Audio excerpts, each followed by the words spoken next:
하나님 자녀 되었습니다. 하나님이 주신 오늘 최선을 다해 살겠습니다. 말씀을 아멘으로 순종하겠습니다. 아멘. 그런 삶이 되기를 간절한 마음으로 부탁을 드립니다. 그 어떤 목사님이 사람들이 교회를 나가는 동기가 뭘까? 왜 교회를 나가는가? 네 가지로 그렇게 이야기를 하고 있는데, 첫 번째, 생활 습성, 관습 때문에 교회에 나온다. 습관적으로 교회를 나온다는 것이죠. 두 번째는 목사님의 설교가 너무나 좋아서 은혜 받아서 교회를 나간다. 세 번째는 교회라는 것은 좋은 곳이기 때문에 교회에 나가서 활동하면 사회적으로 인정을 받기 때문에 교회를 갑니다. 네 번째는 일시적인 위안을 얻기 위해서 교회를 나간다. 이렇게 네 가지로 이야기를 했다고 해요. 그런데 우리가 교회를 나오는 구체적인 동기가 그렇게 돼서는 안 되는 것이죠. 우리가 좋은 설교를 듣기 위해서 교회를 나오고, 또 교인들을 그러면 사회적 인식이 좋기 때문에, 또 마음의 위안과 카타르시스를 얻기 위해서 또 습관적으로 교회를 나오는 것이 아니라 하나님의 은혜가 감사해서, 하나님의 베풀어 주신 사랑이 너무나 깊기 때문에 그 하나님의 사랑을 주체할 수 없어 교회에 나오는 성도들이 되어야 될 줄 믿습니다. 우리가 봉사하고 헌신하는 것도 나를 나타내기 위해서 그런 것이 아니라 하나님의 은혜의 빛을 갚기 위해서 우리가 교회를 나오고 또 봉사하고 헌신하는 그런 아름다운 삶이 있어야 되는 거예요. 저희 출신교회가 여성결교회인데 교육자가 비었습니다. 전임교육자가 3년 6개월 있다가 그만뒀는데 후임을 뽑는데, 제가 그런 조건을 이야기를 했어요. 저희 동서 둘이 장로이기 때문에 불러가지고 내가 이야기를 했습니다. 학력 보지 말아라. 학력. 이번에 뽑아서 저에게 이제 이력서를 다 보내줬는데, 다 유학가 있는 사람들, 유학했던 사람들, 독일에서 미국에서 유학한 사람들을 또 뽑았더라고요. 전에 목사님도 독일에서 공부한 목사님을 뽑았다가 금방 또 가시고 또 새로 이렇게 목사를 뽑아야 되는데, 제가 그 이야기를 했습니다. 어제도 저희 처제한테, 권사한테 그런 이야기를 했는데, 이런 사람을 좀 뽑았으면 좋겠다. 인격이 돼 있는 사람, 인성이 바른 사람. 그래서 그 사람이 있어요? 내가 물어봤더니 처제가 있어요 그러더라고요. 그 사람은 이번에 뽑질 않았어요. 내가 뽑아달라 부탁을 했는데 안 뽑았더라고요. 이유가 뭔지 아세요? 방송통신대학 나오고 서울신대 나왔기 때문에 학력이 뒤져서 안 뽑은 것 같아요. 두 번째는 설교가 시원찮다는 거예요. 그래서 제가 처제한테 크게 이야기를 했어요. 설교는 누구든 잘할 수 있어. 언제든지 잘할 수 있어. 사람의 인성은 바뀌질 않는 거예요. 설교 잠깐 못한다고 그것 가지고 사람 목회자를 평가해서는 안 돼. 제가 그런 이야기를 했습니다. 요즘 목사님들을 보면 설교 못하는 목사들이 없습니다. 다 잘해요. 실력이 그만큼 높아졌기 때문에 옛날 우리가 신앙생활 할 때 그 목회자의 수준하고 지금 목사님들 수준하고는 굉장히 많이 업그레이드 됐기 때문에 설교를 못하는 사람은 없어요. 설교를 못한다 할지라도 또 열심히 자기가 기도하고 성경을 열심히 보면 설교를 잘할 수 있거든요. 여러분, 그래요. 우리가 교회에 나오는 구체적인 이유가 말씀의 은혜를 받아서 나오는 것도 중요하지만 그것보다 먼저 하나님의 은혜가 너무 깊고 좋기 때문에, 은혜롭기 때문에 정말 그래서 교회에 나오고 하나님 앞에 신앙생활에 나가는 성도들이 되시기 바랍니다. 우리 교회의 자랑은 바로 여러분이에요. 성도들이에요. 신방을 가서 몸이 좀 어떠세요? 물었더니 목사님, 나이가 들수록 일하는 것이 너무나 힘들어요. 온몸에 아프지 않은 것이 없어요. 그런 이야기를 하시더라고요. 또 어떤 성도님은 그런 이야기를 해요. 목사님, 전 하루라도 이 손가락을 파라핀에 넣지 않으면 다음날 일하기가 너무 힘들어요. 그런 이야기를 듣고 제 마음이 먹먹해졌습니다. 더위와 싸워서 일하는 성도들, 아픈 다리를 끌고 정말 땀을 흘리면서 일하는 성도들을 보면 내 자신이 채찍이 돼요. 우리가 한 주간 동안 평신도 주일 맞이 특별 새벽 기도를 했는데요. 순서로 설교로 정말 헌신하며 봉사한 성도들이 있었는데 말씀이 얼마나 은혜로웠던지 제가 은혜를 많이 받았습니다. 그렇게 새벽 기도를 나오면 하루가 피곤할 텐데 빠짐없이 이 새벽 기도 나온 성도들을 보고 제가 감사하는 마음이 들었어요. 이번에는 특별히 우리 교인들이 꾸준하게 계속 나왔던 것 같아요. 우리 집사람이 주일 낮 예배 절반은 우리 성도들이 나온 것 같다, 그런 이야기를 하셨는데 참 감사해요. 열심을 더하여 주의 일로 정말 헌신하는 성도들을 보면 하나님이 나에게 주어진 사명 앞에 내가 겸손할 수밖에 없고 순종할 수밖에 없어요. 높은 뜻 승의교회를 담임했던 김동호 원로 목사님이 계시는데 이 목사님 아들이 대를 이어서 이렇게 목회를 하게 됐는데 마땅히 어디 적임지가 없기 때문에 개척교회를 했어요. 당연히 자립이 안 되는 것이죠. 그래서 아들에게 이중직을 권고했다고 그래요.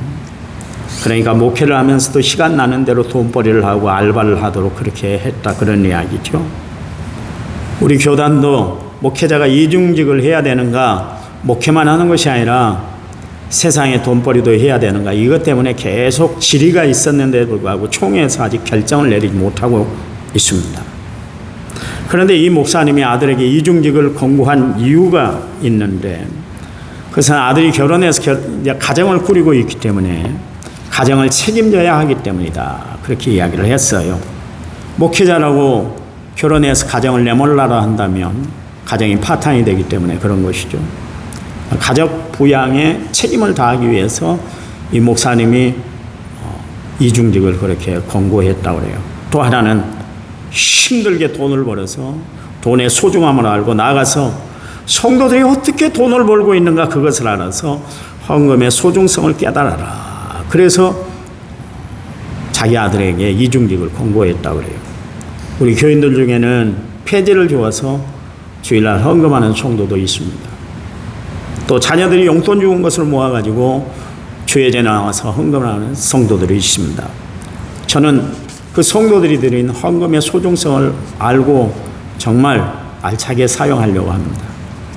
새벽기도 나온 성도들 중에는 지리산에서 1시간씩 그렇게 새벽마다 차를 타고 내려온 성도가 있고, 또 덕과에서 새벽기도를 늘 끊이지 않고 나오는 성도도 있습니다. 또 휠체어를 타고 나오시는 분도 있어요. 건강한 마음으로도 나오기가 참 힘들 텐데 불편한 몸을 이끌고 그렇게 나오는 성도들이 있어요.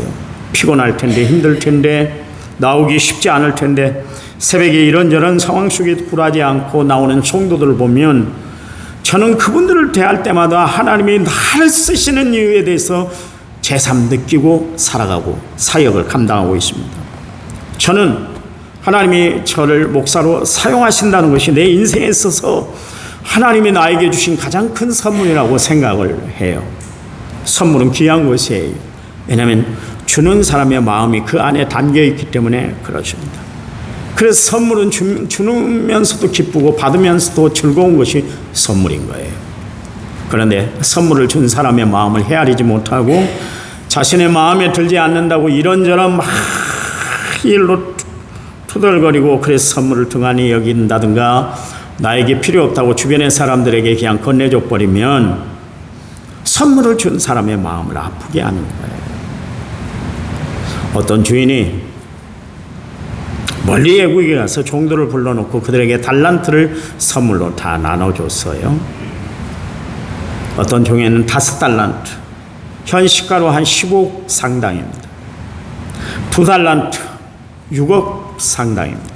1달란트, 3억, 그렇게 건너줬어요. 그런데 5달란트, 2달란트 받은 종은 그 시로 나가서 장사를 해서 이익을 남겼습니다. 먼 훗날 주인이 돌아와서 종들을 다 불러놓고 회개를 하게 했어요. 결산을 하게 했어요. 5달란트, 2달란트 받은 종은 이익을 배나 남겼습니다. 그래서 주인에게 칭찬을 들었죠. 그러나 1달란트 받은 종은 그것을 주인이 되돌아올 때까지 땅에 묻어버리는 거예요. 그래서 주인에게 1달란트 받은 그대로 건네줬습니다. 그러자 주인이 물어봤습니다. 왜 그렇게 했느냐? 여러분, 항상 우리는 말은 잘하고 살아야 됩니다. 말할 때 아첨의 말이나 남 듣기 좋은 말을 하라는 것이 아니라 남의 마음을 헤아리지 못하는 말, 남의 마음을 아프게 하는 그런 어리석은 말을 하고는 우리가 살아서는 안 된다, 그런 이야기죠. 그래서 성경에 보니까 경우에 합당한 말은 아우러새긴 은쟁반에 금사과 같다. 우리 죽고 사는 것이 말의 권세에 달려있다, 그렇게 이야기하고 있지 않습니까? 주인이 1달란트 받은 종에게 너는 예굴했어 그랬더니 1달란트 받은 종이 대답을 합니다. 뭐라고 이야기했습니까? 주인은 굳은 사람이라, 엄한 사람이라, 심지 않은 데서 거두고 해치지 않은 데서 모으는 줄 알고 혹시 내가 실수를 해서 돈을 투자했다가 그것을 다 날려버리면 어쩌나, 그런 두려운 마음에 땅에 묻어두고 말았습니다. 묻어두었습니다. 그런 이야기를 한 거예요. 그러니까 주인이 화를 냈잖아요. 이 게으르고 악한 종아, 너는 어찌하여 나를 그렇게밖에 평가를 할 수 없니? 너하고 나하고 함께하는 세월이 있는데 나를 그따위밖에 평가를 못했다는 거야? 그러면서 엄하게 책망을 했는데 뭐라 그랬어요? 이 무익한 종은 바깥 어두운 데로 내쫓아서 거기서 슬피 오며 이를 갈게 만들어라, 그렇게 했습니다. 여러분, 주인의 마음을 몰라준 종이 받은 대가가 엄하고 컸던 것을 알 수가 있습니다. 주인의 마음을 이해하지 못하고 오해했던, 그러므로 주인이 주신 선물을 선용하지 못하고 활용하지 못한, 그래서 주인의 마음을 아프게 했다, 그런 이야기예요. 하나님이 우리에게 구원을 선물로 주셨잖아요. 또 우리에게 직분을 주셨어요. 그것은 뭐예요? 그것을 잘 선용하라, 활용하라고 하나님이 우리에게 주신 것이잖아요. 그런데 그것을 선용하지 않으면 하나님의 마음을 아프게 하는 거예요. 하나님의 마음을 상하게 하는 거예요. 하나님이 기분 나빠하신다, 그런 이야기예요. 세상에는 이런 사람들이 있습니다. 범사에 감사하며 살아가는 사람이 있는가 하면 매사에 원망 불평하며 살아가는 사람이 있어요. 항상 기뻐하며 살아가는 사람이 있는가 하면 늘 우울해하며 그 주변에 있는 사람들까지 힘들게 하는, 그렇게 살아가는 사람이 있어요. 또 앞만 보고 전진하며 살아가는 사람이 있는가 하면 뒤를 바라보고 침륜에 빠진 사람들이 있습니다. 철저히 순종하고 살아가는 사람이 있는가 하면 내 마음대로 살아버리는 사람이 있습니다. 철이 된 사람이 있는가 하면 나이가 들 만큼 들었는데도 불구하고 철없이 살아가는 사람들이 있어요. 오늘 본문의 저자인 바울은 어떤 사람인가? 주 안에서 항상 기뻐하고 범사에 감사하고 십자가를 표대로 삼아 뒤에 있는 것은 잃어버리고 오직 앞에 있는 것만 바라보고 자신이 세상에 쌓았던 모든 스펙들, 자신이 쌓았던 모든 이력들은 배설물로 여기고 오직 십자가만 붙들고 하나님 앞에 철이 든 사람처럼 하나님 마음에 합한 삶을 살았던 사람이 바로 바울이었던 것을 알 수가 있습니다. 바울이 성경에서 항상 기뻐하라, 쉬지 말고 기도하라, 범사에 감사하라고 그렇게 자신이 증거하고 또한 자신이 그런 삶을 살았던 것은 하나님이 자신을 세워서 이방인의 증거자로, 이방인들에게 복음을 증거하는 증거자로 하나님이 자신을 세웠다는 것이 바울에게는 너무나 큰 감동과 은혜가 되었던 거예요. 그것은 바울을 그만큼 믿어줬다는 것이죠. 그래서 천사들도 살펴보기를 원하는 귀한 복음을 자신의 손에 들려줬다는 것, 이 사역을 감당한다는 것이 자기에게 일생일대의 가장 귀한 선물이라는 것을 바울은 알았어요. 그 믿음에 보답하기 위해서 바울은 주님 앞에 생명을 드리는 것 아까워하지 않았어요. 죽을 둥 살 둥 모르고 주의 일이라면 최선을 다해 살았던 것을 알 수가 있습니다. 바울이 하나님의 일에 얼마나 열정을 다했던지 빌립보서 3장 12절 말씀에 달려간다 그랬고, 빌립보서 3장 14절 말씀에 부름의 상을 위하여 달려간다 그랬습니다. 달려간다는 것은 무슨 이야기예요? 천천히 걸어갈 수가 없다. 이것저것 구경하며 한가롭게 그렇게 걸어갈 수가 없다, 그런 이야기 아닙니까? 쉬엄쉬엄 하면서 적당히 할 수 없었다, 그런 이야기예요. 또한 중단 없이 최선을 다했다, 그런 이야기예요. 바울이 어떤 사람입니까? 자기가 고백한 것처럼 만삭대에 태어나지 못한 사람, 그러니까 덜덜인 자신을 향해서 이방인들에게 생명을 살리는 복음을 전하는 일에 자신이 쓰임받고 있다, 또 하나님의 사람으로 내가 사용되고 있다는 것이 바울에게는 감동이고 감격이고 감사였던 것을 알 수가 있습니다. 저도 바울처럼 하나님이 나를 들어서 사용하시는다는 것이 늘 은혜 안에 내가 머물고 있구나, 그래서 주님 앞에 날마다 감사해요. 저는 새벽에 일찍 일어나면 일어난 자리에서 하나님 앞에 감사해요. 왜냐하면 내가 나를 너무나 잘 알고 있잖아요. 그런데도 불구하고 하나님은 내가 어디 하나 결점이 없는 사람처럼 나를 대해주세요. 어리석음, 연약함, 부족함이 많은데도 불구하고 하나님은 나를 완벽한 사람처럼 사용하고 있어요. 그러니 감격이고 축복이고 감사인 것이죠. 그래서 제가 그분에게 할 수 있는 일이 뭐겠어요? 모든 일에 최선을 다하는 것입니다. 오늘 평신도 사역자로 부름받은 여러분, 하나님의 깊은 은혜를 깨달아 후회함이 없는 헌신과 충성으로 또 봉사의 사역을 감당함으로 하나님 앞에 칭찬받는 믿음의 평신도들이 다 되시기를 간절한 마음으로 부탁을 드립니다.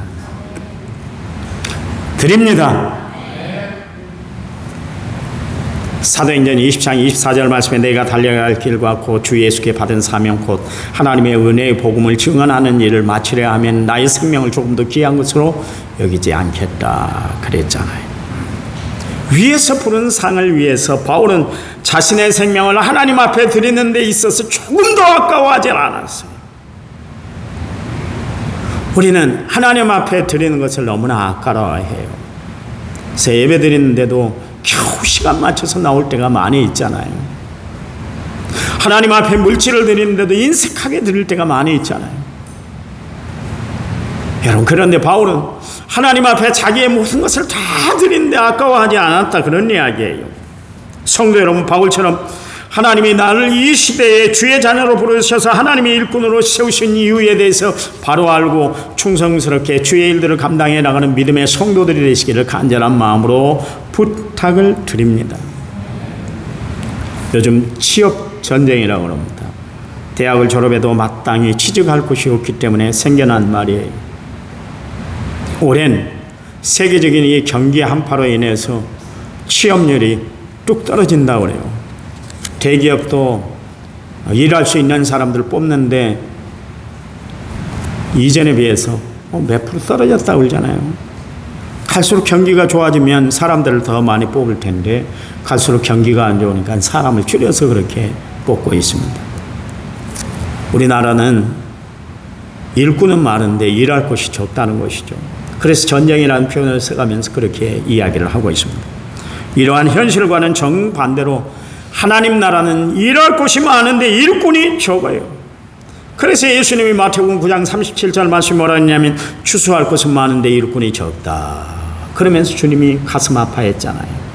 요즘 사람들은 그럽디다. 험하고 더럽고 위험하고 어려운 일은 하려고도 하지 않아요. 쉬운 일만 하려고 합니다. 교회 안에서도 앞장서서 일하는 일꾼들이 갈수록 적어지고 있습니다. 지방에 우리 장로님들이 활동하고 있습니다만 남전도회, 여전도회, 권사회, 장로회 이 연합기관에서 일할 사람들이 없어요. 임원으로 구성하는데 너무 힘들어요. 예전에는 서로 오려고 막 로비를 하고 그렇게 했는데 요즘 갈수록 일 안 하려고 그래요. 그러나 우리 교회는 항상 일꾼이 많은 교회가 되시기 바랍니다. 일꾼이 많은 교회가 된 줄 믿습니다. 여기 7절 말씀해 보니까 바울이 자신을 이야기하는데 나는 하나님의 일꾼이에요. 자신의 하나님 일꾼됨에 대해서 이야기를 하고 있습니다. 여기 일꾼이라는 것이 헬라어로 디아코노스란 단어인데 섬기는 자라는 뜻이에요. 하나님은 우리를 섬김을 받으라고 우리를 부르신 것이 아니라 섬기라고 하나님은 우리를 부르셨어요. 하나님의 일을 할 일꾼으로 섬김의 사역을 감당하게 하기 위해서 하나님이 우리를 부르셨다, 그런 이야기예요. 고린도전서 4장 1절 말씀에 보니까 사람이 마땅히 우리를 그리스도의 일꾼이여 하나님의 비임을 맡은 자로 여길 것이다 그랬습니다. 여기 그리스도의 일꾼으로 하나님이 우리를 부르셨다. 하나님의 일꾼으로 우리를 부르셨다는 건 뭐예요? 우리를 통해서 하나님의 일을 감당함으로 말미암아 세상에서 하나님이 하시고자 하는 일을 대신하게 하려고 하나님이 우리를 일꾼으로 부르셨다. 그런 이야기예요. 저와 여러분은 하나님의 일꾼들인 줄 믿으시기 바랍니다. 그런데 일꾼의 자세가 하나 있어요. 그건 뭐예요? 겸손한 자세여야 됩니다. 8절에 보면 모든 성도 중에 지극히 작은 자보다 더 작은 자에 나에게 그렇게 이야기를 하고 있습니다. 사도 바울은 항상 자기를 표현할 때 얼마나 겸손했는지 몰라요. 오늘 이 말씀은 추후 62년에 에베소 교회를 향해서 바울이 썼던 편지의 일부분의 그 내용인데요. 그가 맨 처음 은혜를 받고 주의 일들을 감당했던 주 55년경에 고린도 교회 성도들에게 자신을 소개할 때 뭐라고 그랬냐면 사도 중에 지극히 작은 자다 그렇게 표현을 했습니다. 그리고 말년에 디모데에게 이렇게 편지를 쓰면서 자신을 소개할 때 나는 죄인 중에 괴수야 그렇게 이야기를 하고 있습니다. 말하자면 사도 바울은 부활하신 주님을 만난 뒤에 세월이 지나면 지날수록 자신이 더 부족한 존재임을 깨닫고 주님 앞에 날마다 겸손한 자세로 썼다 그런 이야기입니다. 나는 사도 중에 제일 작은 자입니다. 나는 성도 중에 제일 작은 자입니다. 나는 죄인 중에 괴수입니다. 그렇게 이야기를 했어요. 사람은 어두운 가운데 있을 때는 자기 얼굴에 뭐가 묻었는지를 알 수 없지만 그러나 밝은 빛 가운데 나오면 자기의 얼굴에 무엇이 묻어 있는지를 알 수가 있는 거예요. 우리가 처음 예수 믿었을 때는 자신에 대해서 제대로 파악을 못하고 그렇게 신앙생활을 해왔잖아요. 그런데 믿으면 믿을수록 신앙생활을 하면 할수록 자신이 치유하고 부족한 죄인이라는 것을 부족한 사람이라는 것을 깨닫게 되잖아요. 그래서 우리는 신앙생활을 하면 할수록 더욱 겸손하게 됩니다. 요즘 들판에 알곡들이 알알이 연그러갑니다. 여러분 알곡을 봐보세요. 알이 찰수록 고개를 숙이지 않습니까? 성도들은 하나님을 알면 알수록 주의 일을 하면 할수록 겸손해져야 될 줄 믿습니다. 13절 말씀 오늘 보면 13절 그러므로 너희에게 군하노니 너희를 위한 나의 환난에 대하여 낙심하지 말아라. 이는 너희의 영광이다. 그렇게 이야기를 하고 있습니다. 바울이 염려가 됐어요. 내가 이렇게 어려움을 당하고 환난을 당한 것 때문에 성도들이 혹시나 낙심이 찾아오지 않을까. 그것을 염려하면서 이야기를 하고 있는 거예요. 복음을 전하는데 주의 일을 앞장서서 일한다고 했는데 자꾸 시련과 어려움이 있고 힘든 일이 닥치니까 주변에 바울을 받아보는 사람들이 아니 예수를 열심히 믿는데 예수를 열심히 증거하는데도 저런 어려움을 당하네? 그러면서 혹시 신앙에 시험이 들까 염려가 돼서 이렇게 말하고 있는 것입니다. 여러분 사도 바울이 당한 시련을 봐보세요. 유대인에게 40에 하나 감한 매를 5번 맞았고 3번 대장을 맞았고 1번 돌로 맞고 3번 파선하는데 일주야 기품에 지냈고 여러 번 여행에 강도의 위험과 강의 위험과 동족의 위험과 이방인의 위험과 신의 위험과 광야의 위험과 바다의 위험과 거짓 형제 중에 위험을 당하고 또 수고하며 애쓰며 여러 번 자지 못하고 줄이며 목마르고 여러 번 굶고 춥고 헐벗었다. 그렇게 이야기를 하고 있습니다. 바울이 이런 모든 환난 역경 시련들을 다 이겨낼 수 있었던 비결은 뭐냐면 하나님이 그에게 허락하신 뜨거운 사명감 때문에 그랬습니다. 사명을 여러분 바로 하시기 바랍니다. 하나님이 나를 왜 이 시대에 하나님의 사람으로 들어서 사용하시는가? 왜 평신도 사역자로 하나님이 나를 들어서 이 시대에 빛과 소금의 역할을 감당하도록 하게 하시는가? 그 사명 앞에 우리가 바로 선다면 우리는 언제든지 어려움과 고난, 시련, 역경, 낙심도 다 극복해 나갈 수 있을 줄 믿습니다. 바울이 빌립보서 3장 13절 14절 말씀에 형제들아 아직 내가 잡은 줄로 여기지 아니하고 오직 한 일 뒤에 있는 것을 잊어버리고 앞에 있는 것을 잡으려고 표대를 향하여 그리스도 예수 안에서 하나님이 위에서 부르신 부름의 상을 위해서 내가 달려간다 그랬잖아요. 보세요. 오직 하나님이 맡겨진 사명 완수하기 위해서 바울은 끝까지 지침 없이 최선을 다해 주의 길을 걸어가겠다, 사명의 길을 걸어가겠다 그렇게 고백하고 있는 것을 알 수가 있습니다. 바울이야말로 예수의 사람이에요. 바울이야말로 복음의 사람인 것을 알 수가 있습니다. 그가 7절에 이 복음을 위하여 그랬습니다. 바울은 복음 대신 예수를 증거하기 위해서 담대하게 거침없이 최선을 다해 하나님의 일들을 감당해 나갔던 것을 알 수가 있어요. 바울은 복음을 위하여 하나님이 부르신다면 어디든지 달려갔던 것을 알 수가 있어요. 그리고 그 복음을 전함으로 말미암아 귀한 일들, 귀한 역사들이 나타났음에도 불구하고 바울은 한 번도 자신의 공적을 나타내질 않았어요. 왠지 아세요? 하나님이 그 일을 이루게 하셨기 때문에 바울은 그것 때문에 자기의 공적을 나타내질 않았어요. 하나님이 하셨어요. 하나님이 하신 일이에요. 하나님이 도와주시고 능력 주시고 힘을 주셨기 때문이에요. 그랬어요. 그러니 바울은 참으로 겸손한 사람이었습니다. 르네상스 시대의 거장이었던 미켈란젤로가 있는데 이 사람이 자신의 작품에 사인을 남기지, 서명을 남기지 않기로 그렇게 결심을 했다고 그래요. 그 이유가 있는데, 여러분 가보신 분도 있을 거예요. 로마의 시스틴 성당의 천장벽화를 그릴 때 두문불출하고 자기의 온 열정과 성의를 다해서 그 그림을 그렸잖아요. 그리고 마침내 불후의 명작인 천지창조라는 그 작품을 남기게 되셨습니다. 그는 흡족한 마음으로 서명을 한 뒤에, 미켈란젤로 서명을 한 뒤에 성당의 문을 나섰어요. 오랜만에 문을 열고 딱 나서는데 그 앞에 비춰진 그 찬란한 햇빛, 푸른 자연의 그 아름다움을 보고 그만 넋을 잃고 말았어요. 그 자연 속에 스며든 하나님의 위대한 솜씨를 발견했기 때문에 그랬어요. 그때 그의 머리에 문득 이런 생각이 들었던 거예요. 하나님은 이렇듯 자연을 정말 아름답게 이렇게 만드셨는데도 불구하고 어디 하나 서명을 남기질 않으셨는데, 그런데 나는 기껏 이 벽화 하나, 조그만 거 그 그림 하나 그렸다고 나를 사랑하고 있으니 이거 얼마나 어리석고 부끄러운 일이야. 그는 즉시 돌아가서 그 천장의 벽화에서 자신의 서명을 지었다고 그래요. 그 이후로는 어떠한 작품에도 미켈란젤로는 서명을 남기지 않았다고 합니다. 우리가 하나님 존전 앞에 선다 할 것 같으면, 그리고 그분이 내 삶을 역사하시고 은혜를 베풀어 줬다는 것을 안다 할 것 같으면 우리는 조금도 교만할 일이 없는 거예요. 하나님 앞에 겸손만 있을 거예요. 나는 사라지고 하나님만 은혜만 나타나게 될 겁니다.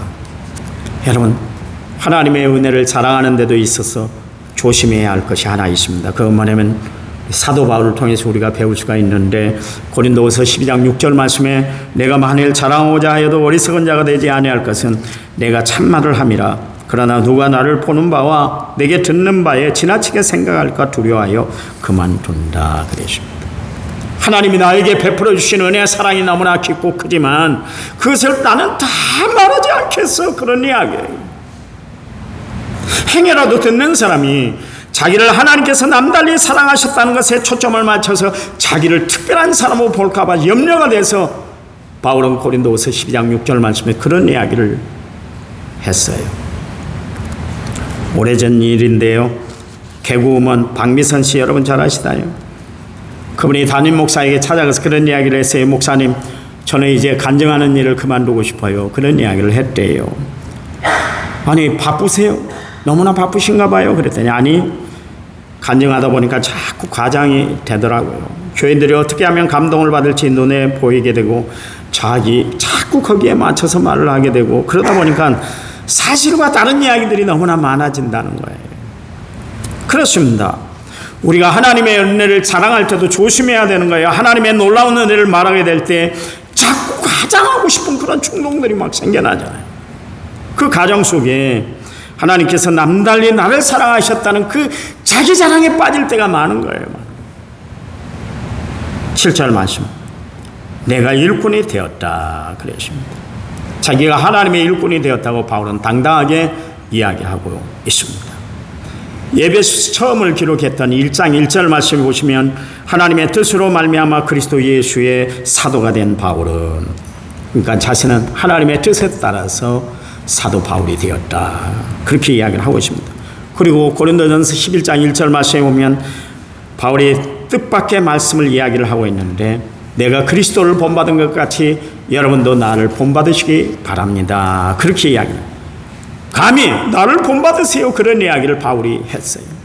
이런 표현을 보면 혹시나 바울이 교만기가 있어서 저렇게 이야기하는가 우리가 생각할 수 있지만, 그러나 이 표현 속에는 바울의 겸손함이 묻어있는 것을 알 수가 있습니다.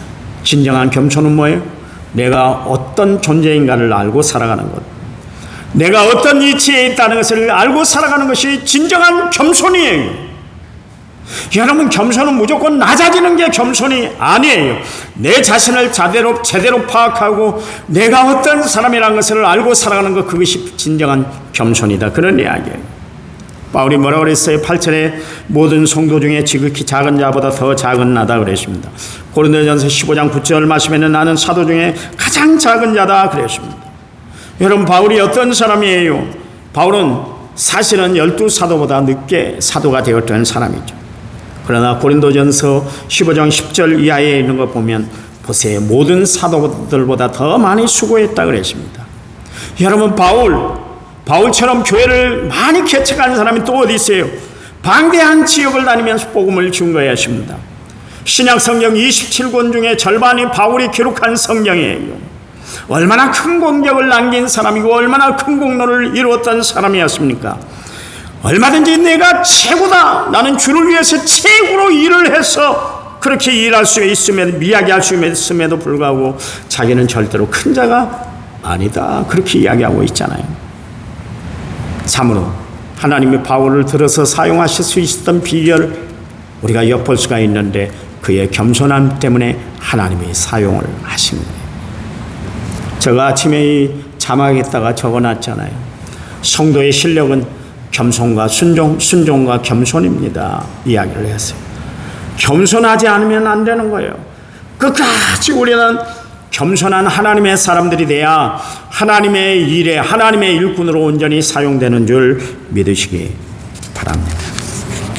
그래요, 하나님의 일꾼으로 부름받은 여러분, 맡겨진 일에 충성하시기 바랍니다. 죽도록 충성해서 생명의 면류관 받아 쓰는 은혜로운 성도들이 다 되시기를 간절한 마음으로 부탁을 드립니다. 하나님은 여러분을 통해서 큰 일을 이루시기를 원하세요. 오늘 그 일에 쓰임받는 믿음의 성도들이 다 되시기를 간절한 마음으로 부탁을 드립니다. 하나님 감사합니다. 우리를 들어서 주의 사람으로, 하나님의 일꾼으로, 선한 청지기로 하나님이 저희들을 사용해 주시니 감사합니다. 예수님 이름으로 기도했습니다. 아멘.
나의 생의 목자 되시니 내가 따르리라. 나의 하나님, 나의 하나님, 생명의 면류관으로 내게 씌우소서. 나의 하나님, 나의 하나님, 그는 나의 여호와, 나의 구주. 이제는 길이요 진리요 생명 되신 우리 주 예수 그리스도의 은혜와 하나님 아버지의 지극하신 사랑과 성령님 위로교통 은혜 충만한 역사가 오늘 말씀을 받고 돌아간 모든 성도들 위해, 저들 가정 위해, 자녀들 위해, 손주들 위해, 형편 위해, 사업장 위해, 직장 위해 이제부터 영원토록 함께 하시기를 간절히 축원하옵나이다. 아멘.